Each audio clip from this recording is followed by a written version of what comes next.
សពនារីមានរាងកាយតូចច្រឡឹងម្នាក់បានអណ្ដែតទឹកមកដល់ទីតាំងស្ពានច្បារអំពើត្រូវបានប្រជាពលរដ្ឋប្រទះឃើញតើសពនារីនេះគឺជាអ្នកណាហើយក្រុមគ្រួសារគាត់នៅណាគាត់ស្លាប់ដោយសារតែមូលហេតុអ្វីធ្វើអត្តឃាតលោតសម្រាប់ខ្លួនឬក៏មានឧបទ្ទវហេតុណាមួយចំពោះគាត់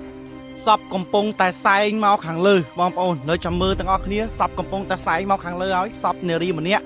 រាងតូចច្រឡឹងមានសាក់នៅ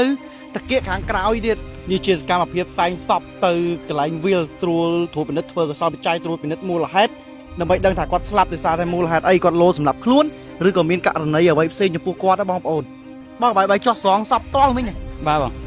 សពស្រីឯផងបងស្រីបងអីបាទបងមើលភិនភីមានចាក់សាក់ឯណាមុនសាក់ចកេះចាក់ដៃសាក់ច្រើនបងអញ្ចឹងបាទមើលរៀងតូចបងរៀងតូចតែហើមនឹងស្ពីងនេះអញ្ចឹងហ៎បាទសពបងគាត់ថាស្លាប់ប្រហែលថ្ងៃហីបង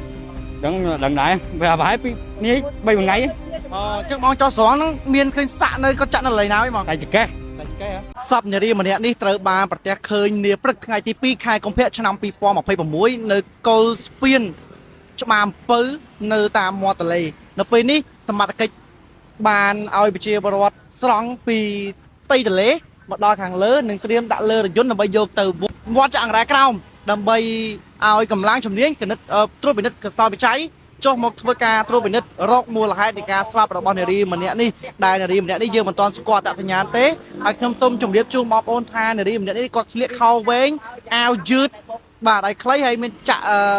សាក់តាគៀកខាងក្រោយបាទហើយគីឡូរបស់គាត់ហ្នឹងខ្ទង់40ជាងអីហ្នឹងបងប្អូនអញ្ចឹងបងប្អូនបាត់ទឹកញៀតអីសូមបងប្អូន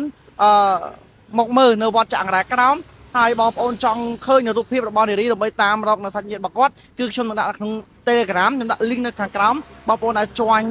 link Telegram ដើម្បីបងប្អូនមើលបានព្រោះបើខ្ញុំបង្ហាញទាំងស្រស់នៅលើវីដេអូគឺបង្ហាញអត់កើតទេឥ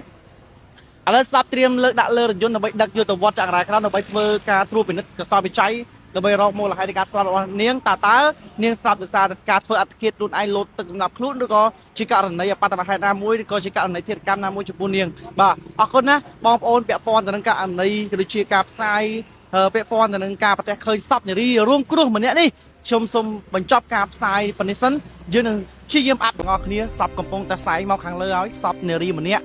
រាងតូចច្រឡឹងមានសាក់នៅតាគៀកខាងក្រោយទៀតនេះជាសកម្មភាពផ្សែងសពទៅកន្លែងវាលស្រួលត្រួតពិនិត្យធ្វើកសលវិច័យត្រួតពិនិត្យមូលហេតុដើម្បីដឹងថាគាត់ស្លាប់ដោយសារតែមូលហេតុអីគាត់លោសម្រាប់ខ្លួនឬក៏មានករណីអ្វីផ្សេងចំពោះគាត់បងប្អូនបងបាយចោះស្រង់សពតល់មិញបាទបងសពស្រីឯផងបងស្រីបងអីបាទបងមើលភិនភីមានចាក់សាក់ឯណាមុនសាក់ចកេះចាក់ដៃសាក់ច្រើនបងអញ្ចឹងបាទមើលរៀងតូចបងរៀងតូចតែហើមនឹងស្ពីងនេះអញ្ចឹងហ៎បាទសពបងគាត់ថាស្លាប់